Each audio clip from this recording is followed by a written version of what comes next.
started.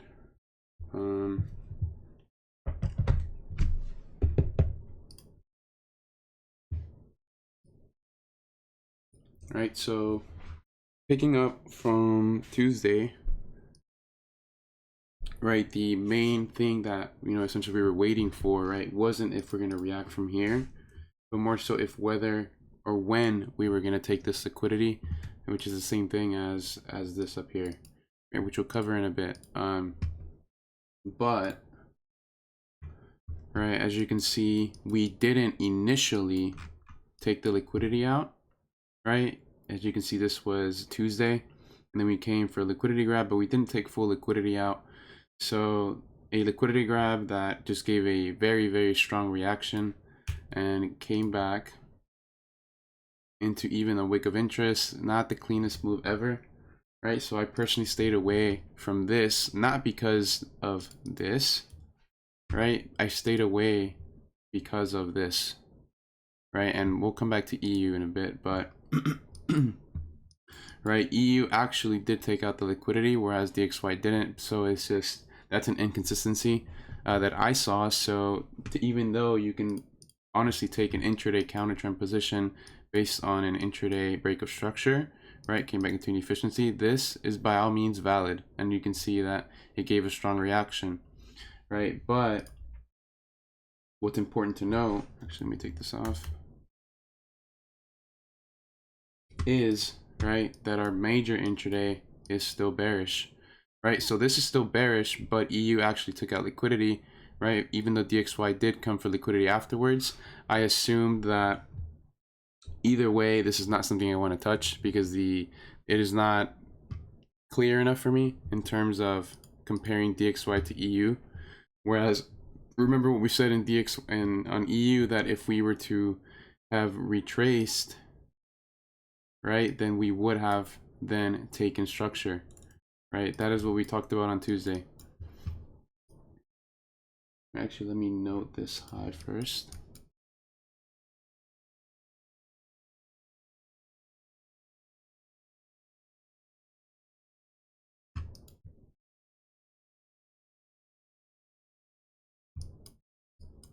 Right, so remember we were pretty much here on Tuesday, and if we were to have came down into a potential discount immediately following the call, then it would have made sense for me to want to take this higher and then take out liquidity, right? But as we said, that if we were to take liquidity first, then it could be seen, right, as a major liquidity point being taken out and then a potential liquidity grab, right? And this would have been a type of fake out for buyers, a type of inducement for buyers, because this move, with the only reason this move continued higher was to take out the liquidity at hand. So because this happened, right, the automatic transition came into play, the transition of structure based on a liquidity grab, right? So as you can see, we even came back and perfectly filled the final point of interest in play, right? But this narrative inside of New York was only a possibility because we took the liquidity out, right? And the last time I saw something like this, let me see if I remember exactly when that was. I was here, right? Relatively, not anywhere near the same situation, but the same move per se. Let me show you if this wants to load.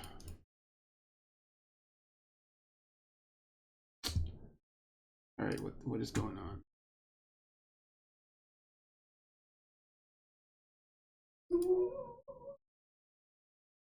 All right, yeah, I don't know what is going on with my internet. It's been tripping out for like the last 2 weeks. Can you guys hear me now? Yeah, you froze. Yeah, I froze. All right, but anyways, going back to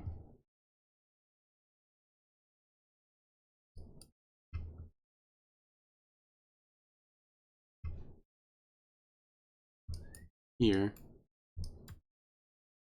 right? This is a major leg in structure because this took out a ton of liquidity. Therefore, there's a lot of liquidity sitting at the high here because this dictates whether we're going to continue or not, right? And as you can see, we came to mitigate, then a disruption. But the issue here, right, is seeing a ton of liquidity be taken out because this is a very major high, right? Very major high, right? Therefore, right, because the liquidity has been released, right, this structural range is kind of hard to play from, right? And I learned my lesson here. This is where I picked up that narrative from, the narrative that I gave you on Tuesday. I picked it up from this scenario, right, where we saw major liquidity be taken out, which caused a release in price, right? And that is where and that is where I could see this happening. Maybe not to this extent, but it's something that I was cautious from, and that is why I didn't. Well, this is why I gave you that narrative on Tuesday. Whether we come down and then take liquidity, or if we take liquidity first, then taking this type of discount doesn't make sense, right? Because either way, because price did react from, I guess, the turbulence point here, right? An inefficiency there, because this created the move to the upside, even though you have a full structural leg to the upside, the important thing to note is the liquidity and then an intraday structure break here. So as you can see, that's kind of where I got that thought process from, right? But then this happened, which was stupid, right? And it's stupid because this is because of that the inconsistency with DXY.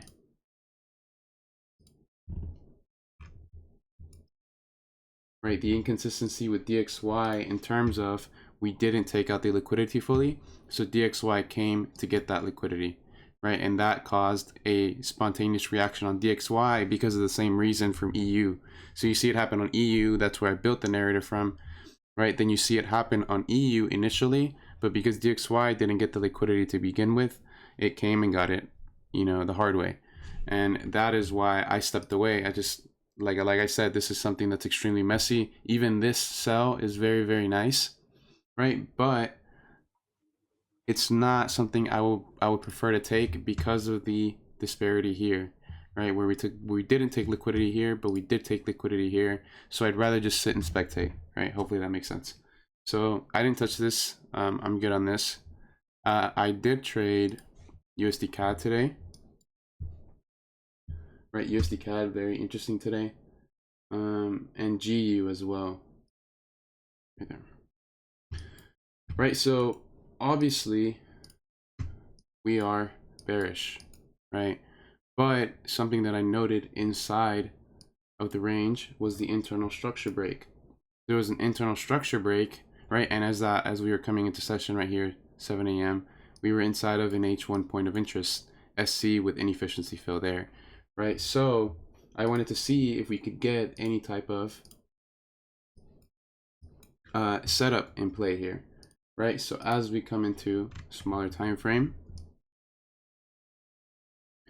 right, I'm looking at structure, obviously, right? Efficient character, inefficient, efficient, and then we break structure, right? This is my continuation BOS, right? Continuation BOS, I'm trying to pick a low, so I'm not going to trade here. That does not make sense, right? That does not make sense to me, right? That's why I don't like taking trades solely off of continuation BOS, right? I want to see something happen before price or before I take my risk. So, right, turbulence point potentially, right? Because this breaks, right? This is now a bearish liquidity grab. Right, so from here, right, high, low, immediate retracement, right, continuation, break of structure, right? But the important part to note, right, is as we're in the H1 POI that we pointed out earlier, there's even a 15-minute somewhere around here. As we see this, we take liquidity, right, immediate break, continuation BOS. This is a very risky setup, not one I would take, right? Not anymore, actually, but immediately price came to take the immediate high, right? So this is a very steep retracement, and we actually took out internal structure based on this low. So this is now a bullish liquidity grab, right? Now the thing is I don't know. I didn't know whether I wanted to play the inefficiency here or if I wanted to wait for down here, right? So I waited for my reaction, right? Because if you go to M5, this is what I was looking at here, right? And like I said, I don't like taking inefficiency trades, right? But you can see the 50% was perfect there, right? I don't like that. Well, I do like that, but I don't trade that, if that makes sense. So, right, immediately after we react from the inefficiency, we have a bullish break of structure, meaning we have our structural range here, right? So we now have a bullish liquidity grab, right? A M5 50% inefficiency creating a new scalp high, dictating bullish order flow, right? So even though I'm picking a low, it's with reason. So I believe, right, my entry, right, was, right, you see structural high, you see a wick, right, and my point of invalidation being down here.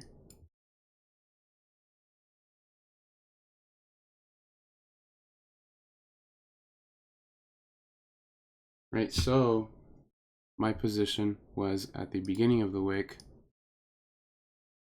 2 pip stop, right, target 1, 10 pips, right, and because we are counter trend, right, we're counter trend because for one, momentum is low, I mean not low, but down, right, so as price comes up higher, I'm now looking for a potential hedge because high-low retracement, because even though we technically caught unwillingness on a scalp perspective, right, even though it's being dictated by potential POI down here, right, this is not fully valid until liquidity here is taken. So I actually took a partial at structure point here, and I wanted to take a hedge, I just didn't find an opportunity. So this was, let me just note this.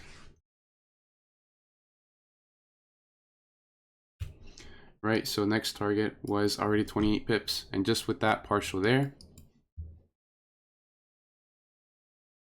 partial number 1 here, right, that is already 14, 1 to 14. So the issue here now, right, was I didn't find a position I could rationally take, right? Like in terms of order flow, right, if I was really looking at the chart, right, and I was going to seconds time frame, right, what do you see here?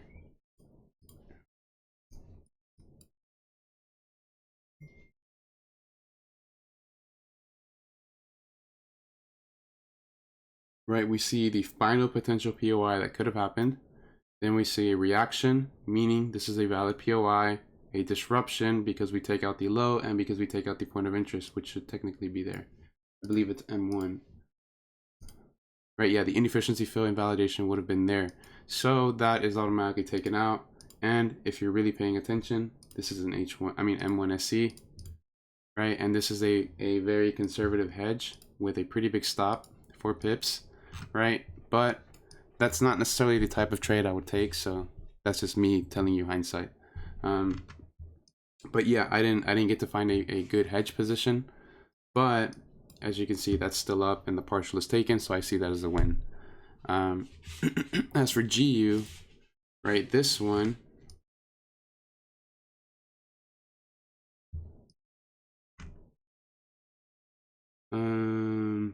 where was this, my position? My position was here. Right, here's something cool about disruption, right? Let me show you something. So, if we zoom out of it, bullish structural range, right? Now the issue is that my invalidation point is here, this potential POI, and there's a wick here, which that is where we reacted from, and that is where I was dictating my my bias from, right? So as we go into M1, right, the reaction has already occurred, the continuation BOS has already occurred, right? But as we're coming down, this is strong momentum, very strong momentum, right? Because to take out a bunch of continuation BOS here. So I then saw this, the optimism being shown here, right? Is this a schematic? No, I don't see that as a schematic, right? You guys know I don't like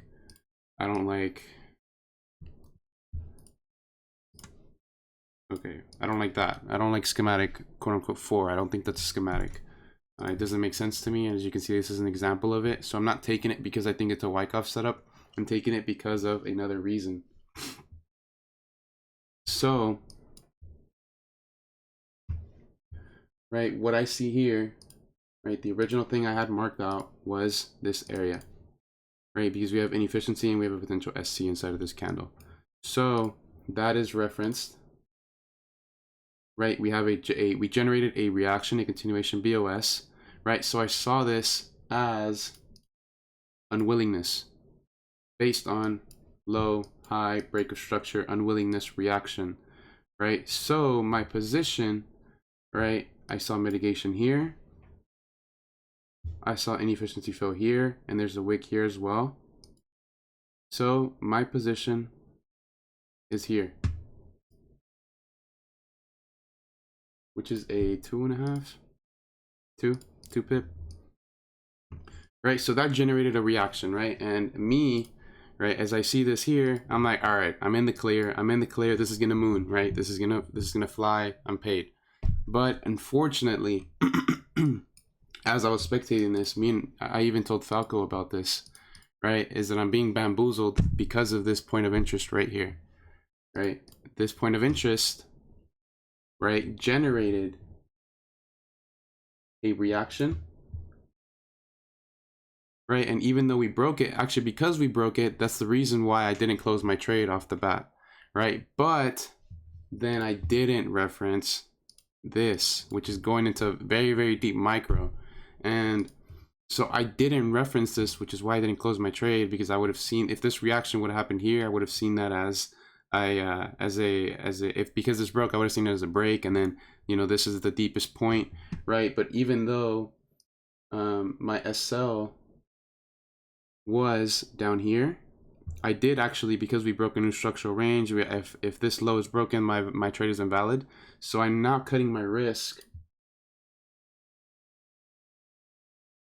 right? It was 2 pips, right? Let's see, I'm now cutting my risk, right, based on the new structural range intact. So my risk is very minimal. I'm not break even, right? But my risk is below the wick here. So, right, as I see this, I'm seeing this, I'm like, all right, damn it, like that's an SL hit, blah, blah, blah. But in reality, right, I didn't notice this mitigation. And if I would have noticed this mitigation, I would have seen this mitigation as a break plus momentum. That is internal disruption, right? But because I didn't acknowledge this, I saw this as equal highs, and that, you know, ties to the reason why you shouldn't use liquidity as a target. I mean, you shouldn't use liquidity as a bias influencer, but only as a target, right? But if I would have seen it as internal disruption, then I would have looked for a sell position here with my SL back up here, right? Or if you wanted to be more conservative, you could have taken your entry here, right? But either way, that's a 97 to, that's a 3 pip stop, right? So in reality, I should be seeing this as disruption, and I should be taking this position here, right? So that was the real position in play. And as you can see, that gave even a re-entry at the inefficiency, right? But I just took the minor loss there, and you can see that actually went really nicely, just because I misjudged the order flow here. So as for what I will do next time, right, is to always note the previous high, right, and always reference the final potential POI, right, because even though this did create a new low, this did not mitigate up here. So I would have essentially, in the next situation, I would have been able to acknowledge this, play the internal disruption, play the continuation in terms of intraday, right, high, low, retracement, continuation, right? And the thing is my scenario is 100% valid. 100% valid because of unwillingness, right? You could not consider this to be bearish until the disruption occurred, right? So this is a loss that is okay with me, right? Even though it was a partial loss, right? I'm now okay with this because I see why. Right? Another one that I was looking at, AU this morning.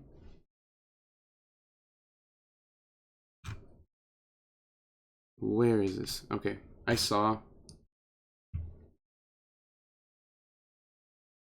bullish structural range, right? Because keep in mind, I am still overall bullish.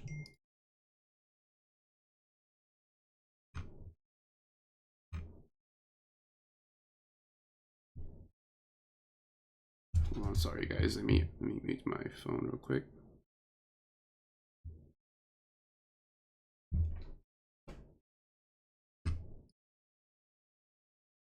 Right, so I believe we discussed this on Tuesday, right? So even though this mitigation is in play, right, I'm still bullish because supply is not strong in as it was at the time, or obviously now, right? Got wrecked, but let me show you why. So I'm looking for a reason, an excuse to buy, because for when I'm fully bullish, right, if you're referencing structural range, right? But I don't want to confuse this with only being bullish. So I have to be bullish within reason. So if I'm looking at price here,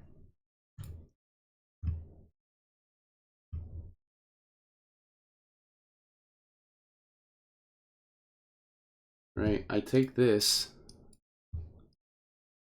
as a bullish continuation BOS, right? And then the only reason why I am considering now a bullish move is because we broke the immediate range, here, right? So I'm actually looking on M5.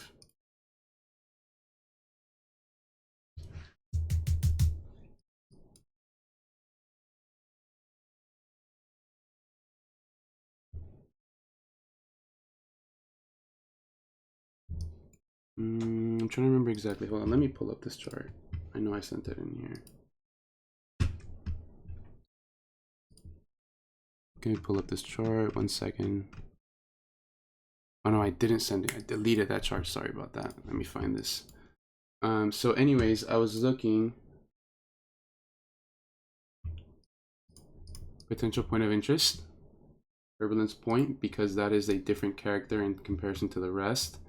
So I saw that we were reacting here from there, right? But then, right, this reaction came from the turbulence point, broke structure. So once again, I'm looking at up here because of the efficient character, efficient, right? There's inefficiency and SC here. So this is my point of interest, right? But because this came with strong momentum, I wanted to see if I could wait for reaction, break of structure, and conservative. That's what I was waiting for, right? But I didn't get that, right? And this is another part where, you know, this is essentially my invalidation POI because there's nothing left to me that makes sense, right? And immediately after that, after we reached the POI, we took it out. So after that, I was immediately just not entertained. I didn't want to look at it anymore, right? But as you can see, right, this is a type of disruption too, from a perspective of we took out the final potential POI that made sense to me, right? And then we generated bearish order flow, high, low, retracement, continuation, right? So you can easily build a model around this type of scenario. I think that's a very, very high probable scenario. And I think you see this scenario almost every single day, right? Because do you guys remember that I always tell you that a bias can change with one candle, with one intraday candle, right? And that is because of disruption, order flow, right? If you can read order flow, then there's almost nothing you cannot trade.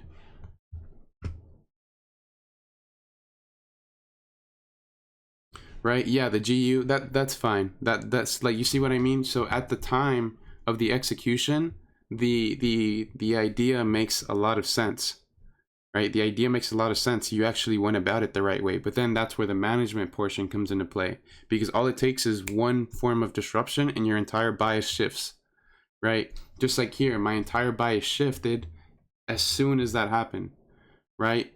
But a mistake that I wouldn't say it's a mistake, but it's just something that is something that I've noticed about myself is it's very hard for me to transition biases like that, because my entire bias is bullish, but because this is the final potential POI, I know that if it's not bullish here, it's not bullish, period.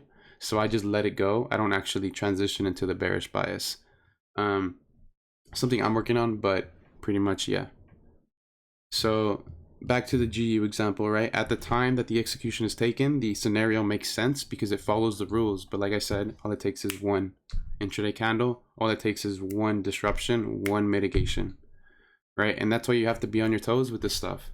If you aren't on your toes with this stuff, you're going to keep getting wrecked, you know, and it's hard to perfect over time, right? But eventually you get tired of these losses. Trust me, you get tired of these losses. Right, and as you can see from there, if I would have taken that disruption scenario, right, the momentum gave it away. Like, that's pretty much what I've been telling you guys for weeks now, is momentum. Even though it's the simplest concept, in my opinion, the simplest concept in the entire course, it'll pay off. Right. So with that being said, right, oh wow, this actually went back up. Nice. You see, so if we take this high out now, because we're still technically in New York, take this high out, this is now unwillingness based on high, low retracement, unwillingness, break of structure. And now you see why this idea from here makes a lot of sense, right? Right, does this idea now make sense? And here's the cool part. Like this is the part I didn't mention. This is the cool part right here. You see my entry.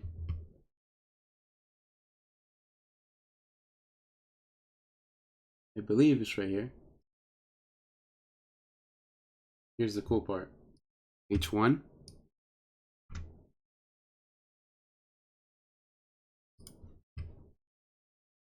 H4. Daily. Right? Unwillingness. Rocket.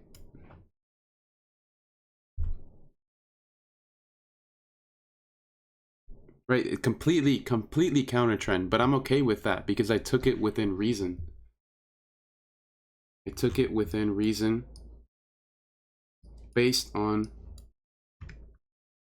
mitigation, internal break of structure, right? Conservative entry based on there. Right, and I allowed myself to wait for that order flow aspect, and that's why this is now doing well, right? But yeah, that pretty much wraps up today's lecture. Easy little 28 minutes, not bad. And it would also make sense since the weekly liquidity was taken. Actually, I didn't look at that. Ah, okay, I see. Yep, I agree. But I'm not saying this is bullish. That's not what I'm saying. Like, I don't want you guys to think that I'm saying it's bullish. I'm just saying I took the execution because it made sense. Right, so let's actually dive deeper into this.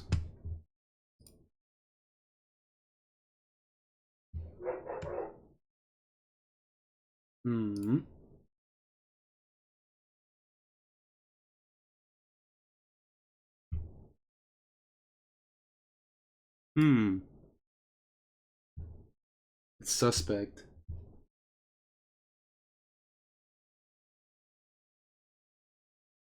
Didn't tap, but close. Let's see, can we see anything else? That's suspect right there. That's suspect. Inefficiency right here. See, well, I didn't see that now, but we're seeing it now. So if this could have been the original POI, and then you see how I waited for that conservative entry, that creates a logical execution. So buy, no.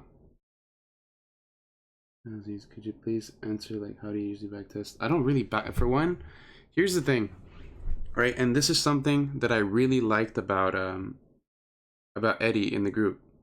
right? Honest to God, I hate backtesting. I hate taking my weekend to actually look back at the charts and see why something happened. I think backtesting is only for you to understand a rule. If you know the rules that you're trading, then why the fuck are you backtesting? Unless you're obviously trying to combine your rules into your model, right? That's to see if your model makes sense, right? But that's kind of falls into the rule aspect, because the rule is, in this context, is a rule is a reason for you to take an execution. I fucking hate backtesting, right? Only because I already know what I'm trading. So I know that if I lose a trade, it's because of my neglect. You see what I'm saying?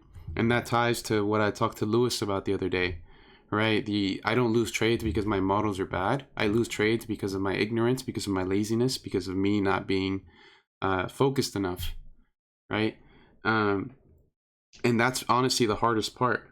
Like, I don't hate backtesting because I think it's worthless. I just think it's not something that can still help me today. Like me looking at the charts every single day to see exactly what happened, why happened in every move, I don't think that's efficient work, right? And it defeats the purpose of why I'm trading. You see what I'm saying? Yes, bro, I discussed that in the video. Like, watch the video. The video, like, I'm pretty sure I specifically say something along the lines of backtesting is so you know your rules, and you backtest whatever backtest session you're in. Every session has a purpose, right? Whether it's focusing on your structure, whether it's focusing on your POIs, whether it's focusing on your model, whether it's focusing on volume, right? Whether it's exactly. So backtesting is only meant to understand your rules, right? That's for you to know that your trading plan has rules that actually work, right? But keep in mind, what you trade is your trading plan, but how you trade it is your trading model. Yeah, that's actually a standpoint that I've changed up over the past couple months. If you're backtesting still, trade demo. Like, Nico, I'm sorry, bro, but you should be trading demo. Like, just you telling me if you trade real money already. For one, bro, you've been in the group for 3 weeks.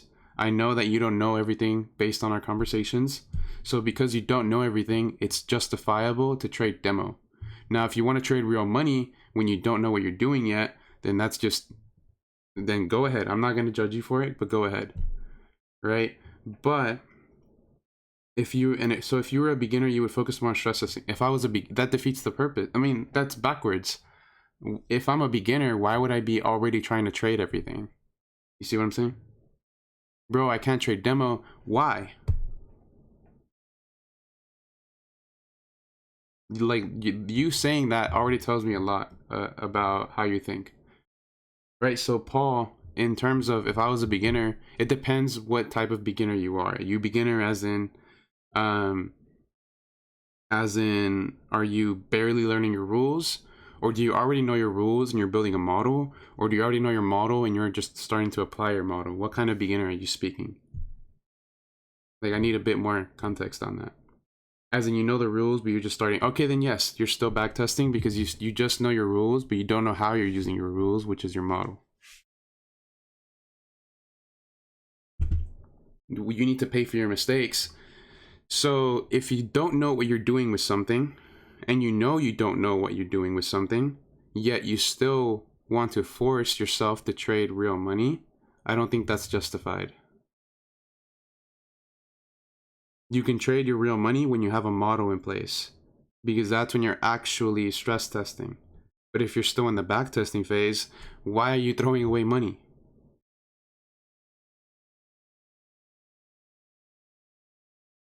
Right? That just shows, like, that shows a hard-headed character. That shows greed in my eyes. Oh my, yes, bro. Is Alfie on the call? Let me see.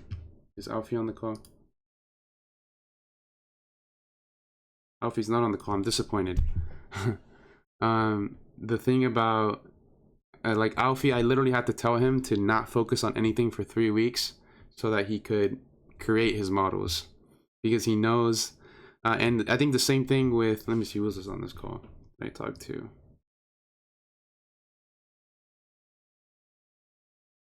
Chris is in here. Chris is in here. Chris knows. right? Chris knows. I'm not gonna say anything about him, but he knows. Finding a model is a pain in the ass. But the thing is if you're not trading a model, then what are you trading? You see, like, you gotta challenge yourself. And you have to make it make sense. Like, you have to justify what you're doing. Oh yeah, bro, I promise you, nobody in this group has more patience than me. I promise you. Doesn't matter what you tell me, I have more patience than everybody in this group. No cap. Building a model is the part more important and interesting. You'll learn to see everything. Pay attention. Exactly, bro. And when you start to see everything, then now you know, like, okay, shit, I have to actually dedicate time to this. I have to dedicate a lot of time to this. Not in terms of time in one sitting, but time over time, if that makes sense. Yeah, like, you know, Fortunato, you know. You've been building your models for months and you've been showing them to me. So you know. Yeah, to take a confident trade, yep.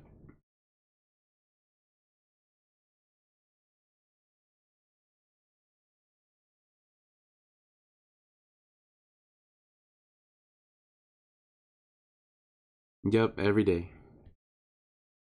I know. And before you ask, out of interest, have you seen your models evolve? Yes. My models used to be essentially um, POI, BOS, POI continuation. But order flow has changed everything. Actually focusing on momentum with order flow, I think is a big thing that impacts. Like if you look at my old charts, look at how I used to take trades back then. Now look at how I took UCAD today. Like, compare the difference. And that's why I keep all the old material in the website, all the old material in previous markups, because you see not only different perspectives of the same information, but you now see the evolution over time. Right? Like, for example, this UCAD trade is completely different as to what I would have taken a year ago. And it probably won't be the same next year. But the thing is I don't really keep track of it. In terms of I'm not acknowledging that I'm changing, certain things of the model. I think naturally I'm just growing and growing and growing and keep going and keep going, that I naturally see more things, so I'm adding more things subconsciously.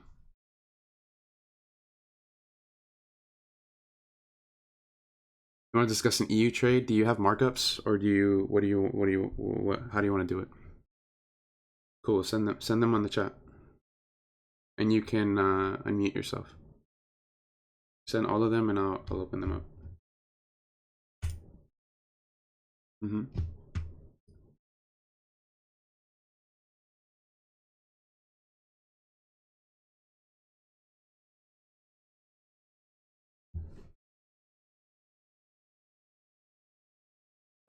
That makes sense. A model that doesn't evolve means that you aren't improving. That makes sense. That makes sense to me. Hey, bro. Yeah, hold on. Let me open your last chart and let me mute myself real quick. Go for it. Bro, I saw. Can you hear me? Yes. So, can you see this break of structure on the 1 hour? And after this break of structure, I decided to take the short because we didn't see any big move to the downside after this massive liquidity here. So I was like, my bias was short. So can you hear me? I can't hear you. Yeah, I mute myself because I don't want the computer to echo you through my mic. Sure. So I saw this 1 hour wick, so I marked it as 1 hour SC. Now can you switch to that 1 minute chart I sent you? Okay, so wait a second, I should erase this. So I also saw a 3-minute SC, and price came to this SC, and after this, but it broke that POI here. But still afterwards it caused an liquidity grab, and the structure broke, and my entry was here at this candle.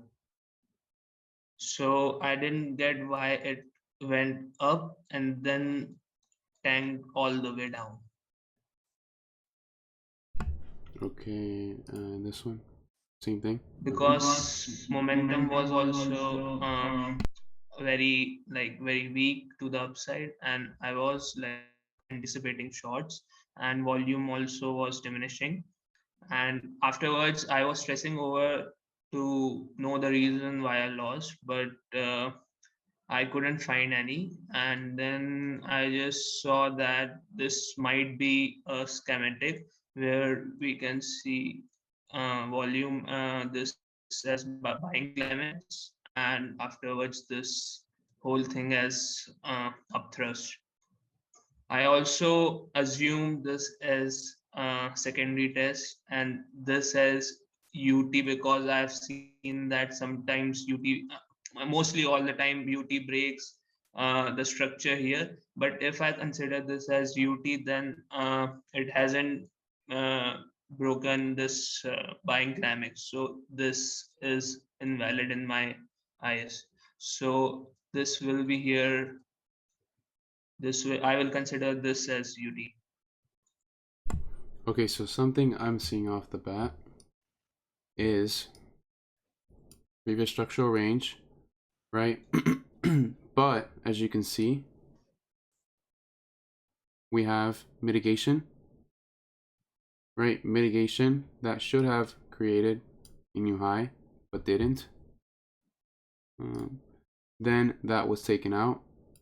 So this is internal disruption. So this is a POI that matches that. So the only way that I'm going to take this trade is if we react here. So this would have been a valid sell to continue lower, but it did not break microstructure that created a new high, right? So now I'm not touching this.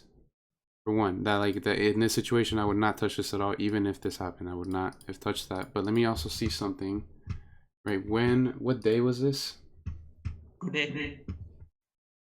What day was this? Today, bro. Oh, today? Okay. Today. Right, so for one, right, let's actually bring something up before we continue. Right, this is the reason that I stayed away from EU, right? Remember this. This happened here, but this didn't happen here. So that means there is a ton of liquidity sitting in that green line, right? For one. Right, so if I'm looking now, right, when this happened here, right, that's when this is happening. So this is actually something I was talking to Fakko about. Let me see. Where exactly was your trade? Here? Yes. Wait a second. Here. It was here. Okay. So this was 520. 520. Okay. I was just stressing over to find a reason why I lost it, and then I blamed it towards the session I was trading, but it was an hour before the NY open, 2 hours before the NY open. So sometimes the trades I take at that time work, but this time this didn't work. So I Yeah, so didn't get the reason. so here's the disparity that I'm talking about, where you see the liquidity has been, well, first the liquidity's been taken, right? But now let's reference this and look at this. This is a disparity here. We have high. Is that a liquidity grab? Yeah. So high, lower high, low. So because this is happening here and we're now taking the liquidity here, I would have expected this to want to take out liquidity too. Right, so I would not be taking this trade because all these breaks of structure are the pullback of the overall leg, right? So overall leg, right, and pullback. So naturally, I'm expecting this to create a new high, especially if this is creating new lows. So it automatically does not make sense for me to sell until this breaks, because I'm looking at overall structure. I'm seeing this to continue, right? And this is also a reason why I'm telling you I did not want to trade this, because of my previous experience with a very important significant high, right? So that's just an unfavorable situation, right, where liquidity was taken. Bro, are you on the replay mode? Oh yes, you are on the replay mode. So I'm not getting where are we currently. I'm not on the replay mode. So I'm not getting where are we currently. Like I just forgot. I remember it on the 1 minute. Can you switch to 1 hour for a second? 1 hour. Okay, so can we zoom in here? Okay, so this was my POI. This wick. Yeah, but do you see what I'm saying? Why are you bearish in this situation? Because these this internal break is a continuation BOS. Okay, Continuation but I was BOS. anticipating a big move after this massive liquidity. Yeah, but here's the issue. The mitigation is already in play. The mitigation is already in play here.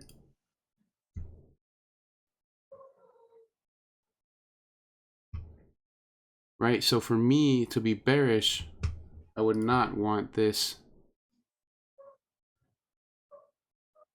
area to break, which it did. Right, so me trying to take a sell up here is, in my opinion, not favorable. Especially because I just told you, right, the last POI broke, so I'm now seeing this. You see structure, structure, structure, structure, first structure break, continuation BOS, full leg. Right, now this is unwillingness, and now I can take a bearish position based on bearish structural leg. So it does not make sense for me to want to sell here because the mitigation is already in play. We've already created a significant new low.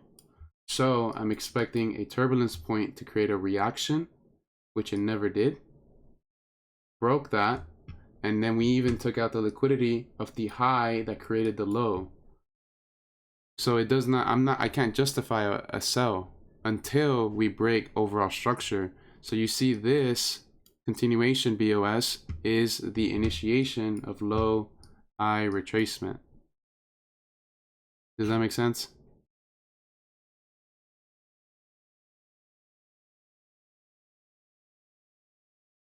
Does that make sense? Because I want you to justify to me why this is a sell. All I see is long positions until this is broken.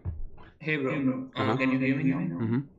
Yes, I've seen sometimes that if something is left unmitigated, then price comes up to mitigate that, even if the character here is efficient. So you are saying that uh, if the character is efficient and these POIs get disrupted or they got broke, so I shouldn't be looking for the shorts, right? Yes. Because it's hard to justify it now. Like you cannot, it's hard to justify unless you're wanting to assume this as a liquidity grab. You can assume that to be a liquidity grab, but a liquidity grab one time, then a liquidity grab two times, right? So if you're wanting to look at it as that, right? Then let's look at structure, right? And keep in mind, right, this entire move, as this is happening, remember that this is happening. You're creating significant new lows. So for one, like I said, it's hard to justify a sell when DXY is still bearish. Okay. So now for one,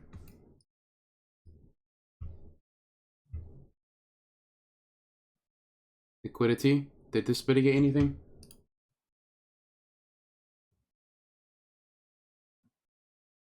No, it did not.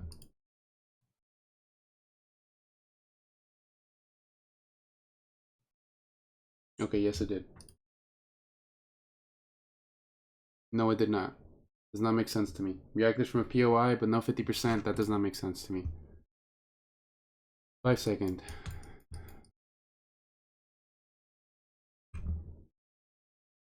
Same thing here, final push-up candle, didn't reach 50%, does not make much sense to me.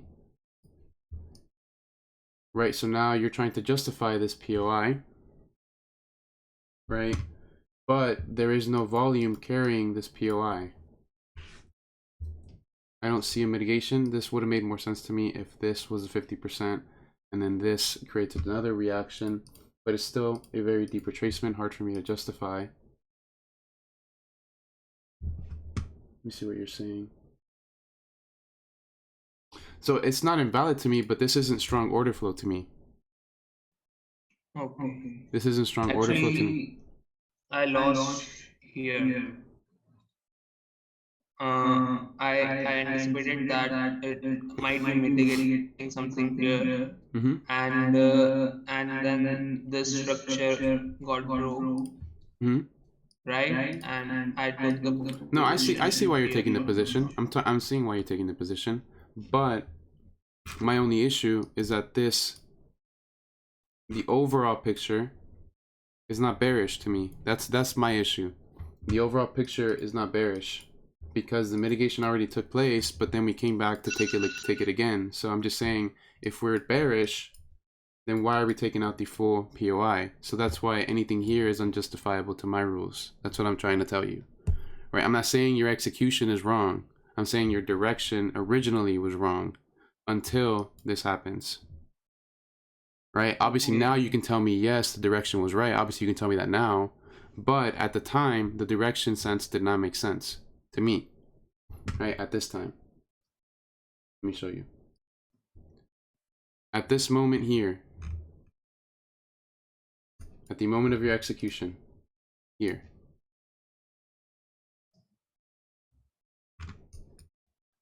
This doesn't. Is my internet lagging or? Can you see me now? Yes, I can see you, but it's lagging a lot. Yes, I can see you now. Okay. For one, low, high, continuation BOS, retracement, right? Solidified low because we took out internal structure. I'm bullish. What I'm trying to tell you is, how do you justify a sell? The pullback, right? Continuation. So we know we're bullish, right? Continuation, continuation, continuation, continuation, continuation BOS, low, high, retracement, broke internal structure. So this is bullish. So why are we selling here? That's what I want to know. That's what I'm trying to find out. You see what I mean? Okay, yes. So the reason for your loss, the reason for your loss isn't anything to do with your entry. It has nothing to do with your entry. It has to do with your direction. I promise you that majority of your losses aren't because you're taking an entry wrong. You're just getting the original direction wrong. So obviously you can tell me now, yes, this immediately tanked afterwards, but it's like I'm telling you, right? There's a disparity in terms of here, and there's a disparity in terms of here, right? So DXY is chasing the liquidity, right? But that doesn't reflect in EU. So you see how it's hard for me to make sense out of a situation in terms of intraday. Okay, bro, got it. But can you just mark it out when will your bias change for shorts? I did. I told you once this low was broken, because this was the continuation BOS that started the pullback of this and this, right? And because we took this out, I still see it as a BOS in terms of the overall leg, but in terms of the immediate range in here, yes, you could see that as a liquidity grab. But I'm talking about the entire range. That is what I'm talking about. The entire range. The entire range. You see what I mean? Yes. Right, Because in the that's not a session good I yes. was. I don't like how you're saying yes to me. But what are you not understanding? Because that's not a confident yes. Bro, I've made a model around this, that Mm-hmm. after these continuation BOS, after like on higher time frames, on lower time frames we get a reaction and we can easily get like 7 to 8 RR trades in those ranges. So I was playing off those. Mm-hmm. If you get me. And that makes sense. Like I said, your model, your execution is good. That's how you should take an execution, no matter what. But what I'm telling you is the direction was wrong at the time. I cannot assume this is bearish until this breaks.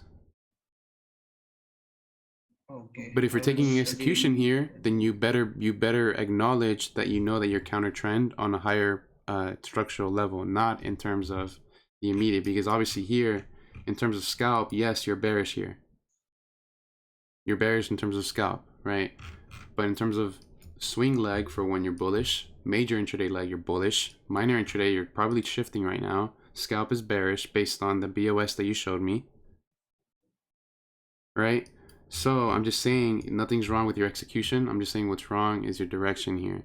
And like I said, this is one of those situations where you gotta. I'm not saying you have to reference DXY every single time, because I don't do that. But Yes.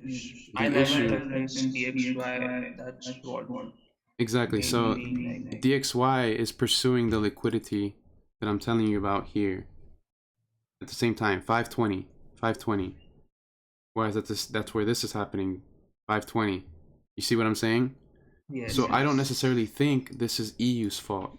I more so think DXY is at fault here. You see what I mean? So you see the disparity that I'm talking about? So honestly, if this low or this low had taken out the liquidity, I promise you this scenario would have worked out. Right? But there's a disparity for one, and two is the overall counter trend, right? So that automatically makes me back off. Okay. Right? So does that make sense to everybody, or no? Yeah, getting that. Thank you, bro. Mm-hmm. That's good. No, but it's a good execution. I like the model that you have. I like that. It's good. But the disparity obviously fucked your trade up. Right? Like you said, 520.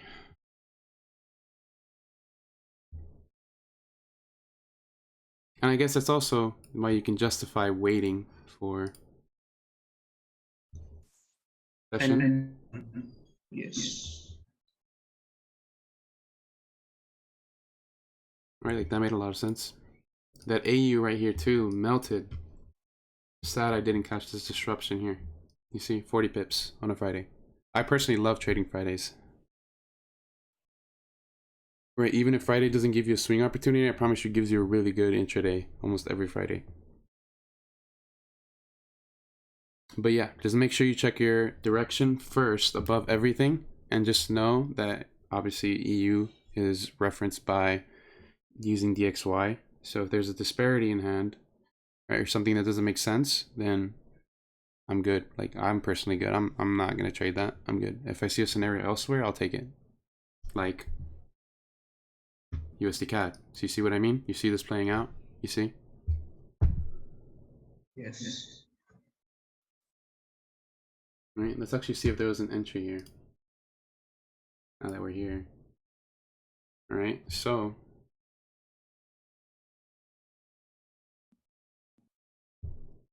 point of interest.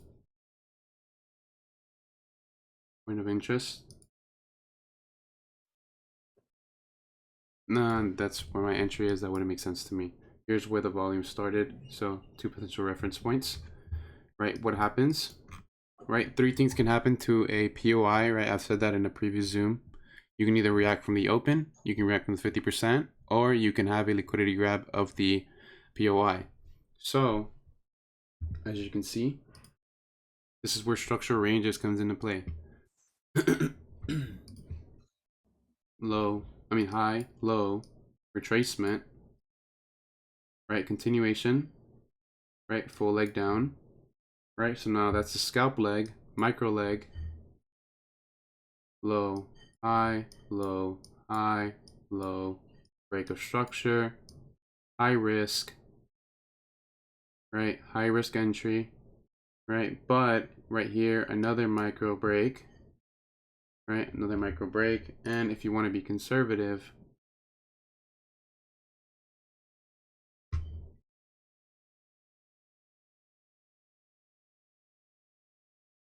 point of validation being here, because this is the micro move that created that micro BOS. 2.5 pips. Right, and if you're really paying attention, you could zoom into seconds time frame there. See what I mean? Yeah, you see, like, I will only take an inefficiency if it's something like in this scenario where I already have the full confirmation. And like, for example, this break here signifies unwillingness. You see what I mean? That's the only reason I'll take that. Right, so liquidity grab, break of structure, first sign of optimism, unwillingness, bullish order flow, liquidity grab, right? And then wick mitigation here, and then the inefficiency is there. So this inefficiency I would take with my invalidation down here. It's just, in my opinion, it's just you have to play inefficiencies way differently than you would with an SC. I think it's way different, and I think I think you have to be more open with your stop loss.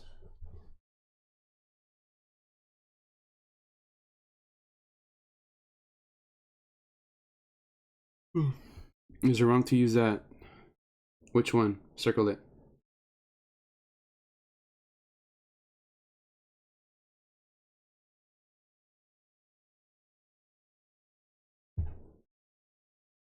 Oh yeah, that's perfectly fine. But I mean, that would have been the fulfillment of the inefficiency. So it's a couple pipette difference, but I'd rather just take the 50%.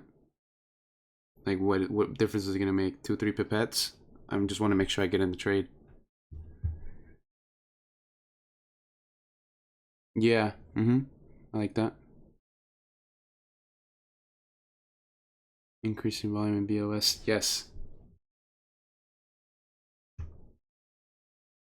Circle it. I know you see it. I see it. I just want to see if you see it. I'll hover over it. All right, show me the volume.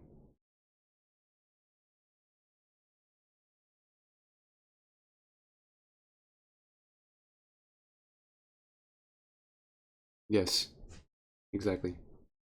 Right, diminishment, price comes down. Right, liquidity grab, volume. Right, transition. But that's where order flow comes into play. Take out final POI. Structural, microstructural range, scalp structural range. Right, so if you're taking it here, right, you could even put your SL here or here. Either one is fine, in my opinion.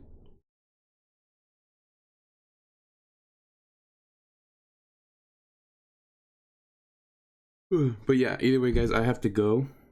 I have a haircut in 20 minutes. So yeah, I'm gonna end the call here. I didn't even see what time it was.